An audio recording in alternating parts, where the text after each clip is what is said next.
Brian Tendingfeld with Harvest Tech. We want to show a feature of our 700 series, an optional 780 GPS kit. We oftentimes get the question, what is your yield mapping and GPS system capable of?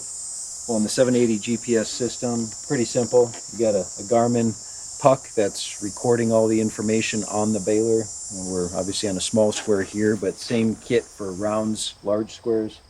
The harness is unique. It comes to the front of the baler, and in the manual it explains how we are connecting. So the kit again comes with the main harness that goes all the way to the Garmin puck, but then you'll be required to pin this 3-pin plug into the back of the main baler harness. There's some ports in there. You're going to pull those out, repopulate the pins in this plug, and we're going to connect our system.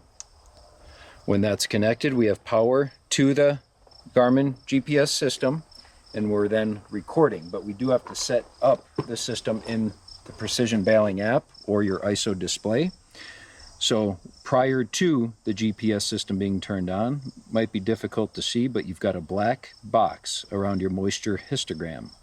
When you go into setup mode, application setup, turn your GPS yield mapping on.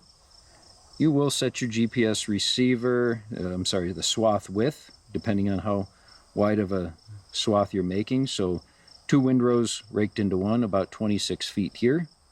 But now our box around our moisture histogram turns green. That indicates the system is properly recording.